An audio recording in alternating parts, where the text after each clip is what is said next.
In 1881, in the busy streets of New York City, a man runs away from someone chasing him. He hides in a building and pays extra money to send a message quickly using a telegraph. The message goes to a young man named Edgar Rice Burroughs, asking for his help with his uncle.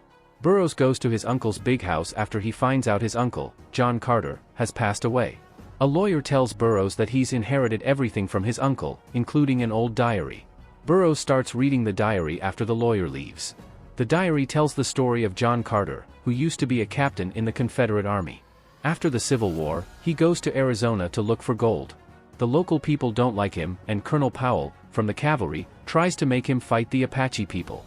Carter tries to escape many times, but he finally tricks a guard, knocks him out, and runs away on Powell's horse. Powell and the cavalry chase him, but when they find him, he's with a group of Apache people on horses, and there's a tense moment. They can't understand each other, so they start shooting at each other. In the confusion, Carter sees a chance to run away, but he goes back when he sees Colonel Powell get shot. They both hide in a small cave in a canyon. The Apache people come close but leave when they see something strange on a rock above the cave. Carter goes to where the Apache were and sees a symbol of a spider on the rock.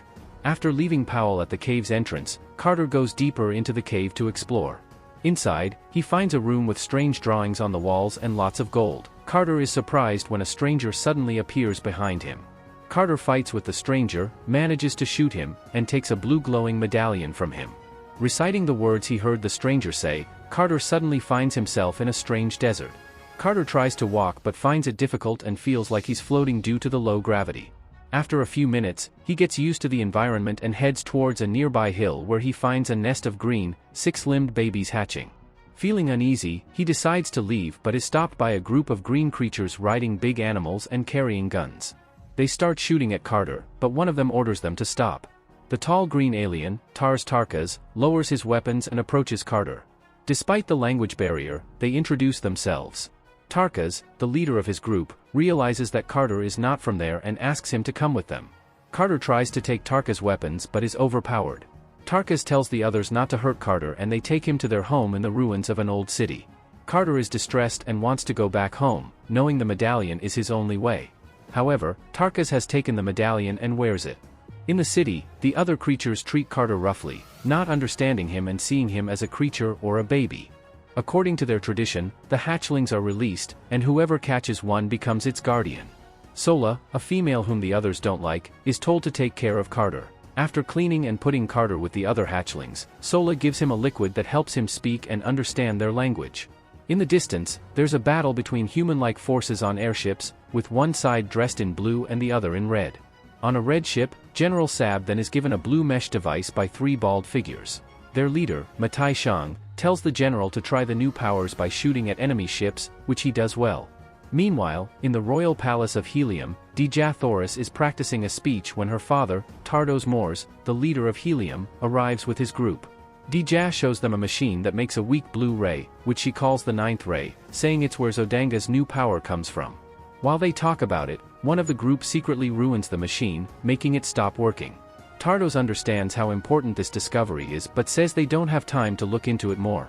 He tells Dejah she has to marry Sab then to end the fight, even though she knows it won't stop Zodanga's expansion and will hurt her research. After reaching Tharkville, Carter finds he has a new friend in Woola, a big and fast creature like a wide-mouthed dog. Despite Carter's attempts to find Tars Tarkas and get his medallion back, Woola keeps following him and slowing him down. While looking for Tarkas, Carter accidentally finds a group of Tharks, where Woola causes trouble and gets them noticed. As a result, the Tharks attack Woola. Carter steps in and kills one of the Tharks, showing off his jumping skills. The Tharks see Carter as a useful weapon but blame Sola for letting him get away. The next day, they punish her by burning her skin and threaten to kill her if she makes any more mistakes. A guard warns the Tharks about flying ships coming closer, so they hide.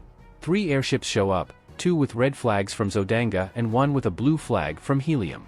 They fight close up, and the Tharks watch through a telescope as Tarkas explains the fight to Carter. Zodanga is fighting Helium.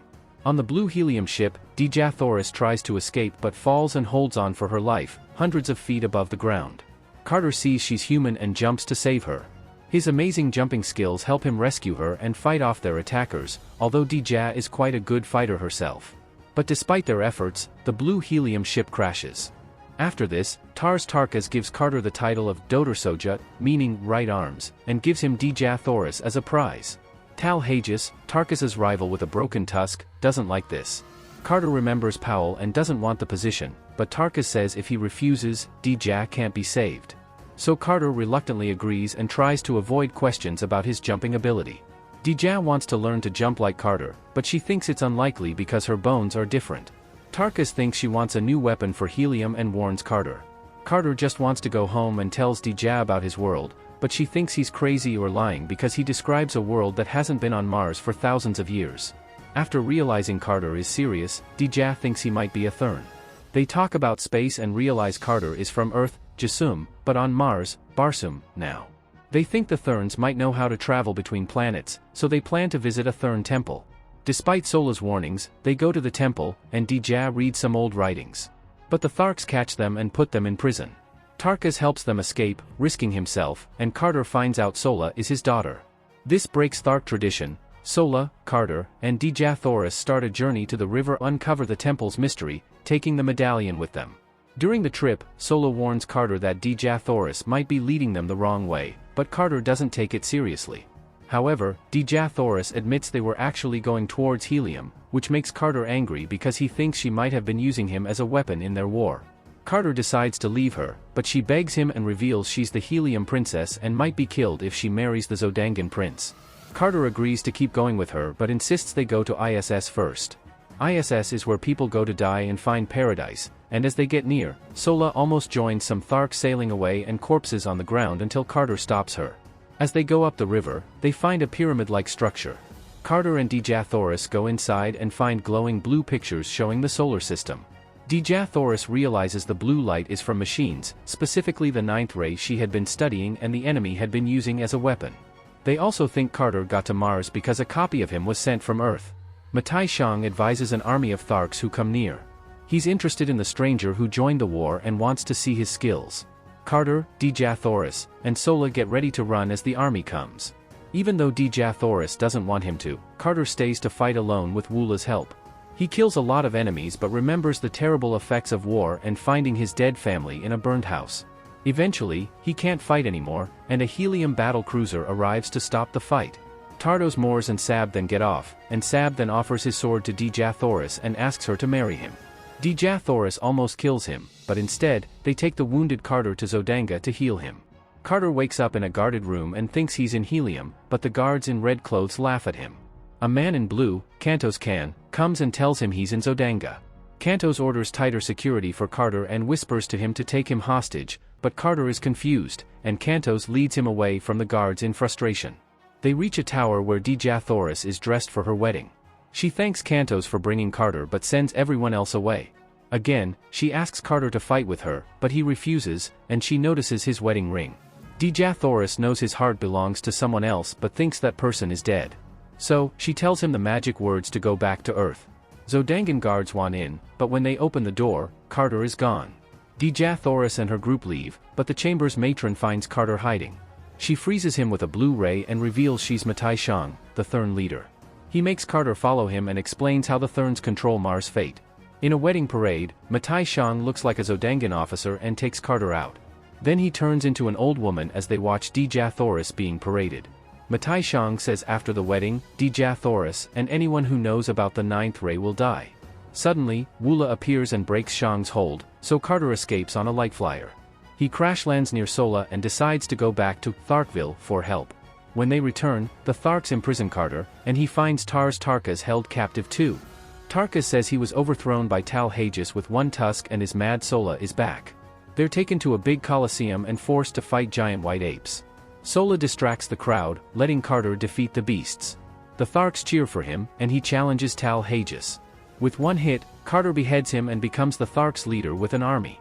He leads the Tharks back to Zodanga to stop the wedding, but when they arrive, they find the city empty. Tars Tarkas slaps Carter for thinking they could make it in time, but Carter flies off in a light flyer alone. He tricks the Zodangan guards and gets to the wedding, but it's too late, the signal has been sent. Zodangans attack Heliumites, and Matai Shang seems unbeatable with his blue ray. Then a big light cruiser crashes, and the Tharks help the Heliumite army fight Zodangans. Matai Shang gets away, but Carter gets the medallion back, and Sab then dies because of the blue device he liked. With Zodanga gone, Carter proposes to Dija, and she says yes. Their wedding is celebrated by both Helium and Thark. But Carter feels uneasy and throws the medallion into the canyon. When he goes back, a guard grabs him and turns into Matai Shang, sending him back to Arizona. Carter wakes up dusty and bearded, and the colonel is just bones. The Golden Thurn body are gone. His story continues as he realizes Thurns are on Earth and spends 10 years looking for another medallion. He thinks he finds a lead in the Orkneys and prepares a crypt on his estate to leave his body safe on Earth and return to Mars. He tells his nephew Edgar to protect his body as Thurns might attack it. Shocked, Edgar checks the crypt and finds it empty. A Thurn appears, but Carter shoots him dead. Carter explains he faked his death to draw out a Thurn and get the medallion to return to Dija. He tells Edgar he's important as the protector of his body on Earth while he goes back to Mars. With the medallion, Carter lies down in the crypt and recites the phrase to go back to Barsoom.